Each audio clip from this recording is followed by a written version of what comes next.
негізінде менталды денсаулық, психикалық денсаулық деген кезде адамдар шушиды, яғни адамдардың бойында жылдар бойы кеңес өкіметінен дейік психикалық денсаулық десе қандай да бір стигма қалыптасқан. Сол стигма бойынша дәрігерге көрінсе, ол өмірбақи оның жаңағы тарихына жазылады, немесе жаңағы история болезни, яғни тарихына жазылады, диагноз болып қалады. Алдағы уақытта жұмысқа тұру өте қиын болады, тағысын тағы дегендей осындай көптеген стигмалар қалыптасқан. Негізінде ол стигмаларды жойылу керек. Менталды денсаулық жөнінде, психикалық денсаулық жөнінде ашық түрде талқылаудың уақыт келді. Егер біле білсеңіз, Америка құрама штаттарында психикалық бұзылыс, депрессия салдарынан адамдар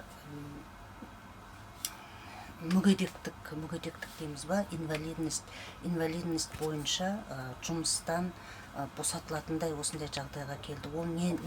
Ол туралы не айтуға болады? Яғни қазіргі таңда менталды денсаулық, психикалық денсаулық жөнінде адамдар назар аударып бастады. Сондықтан бізден де физикалық денсаулыққа өзімізге қарайтын болсақ, физикалық тұрғыда бір жеріміз ауырса міндетті түрде дәрігерге барып көрінеміз, бірақ біздің менталды денсаулығымызда сұрақтар бар болса, ол өздігімен кетеді, өздігімен жойылады деген осындай стереотиппен өмір сүріп жатырмыз.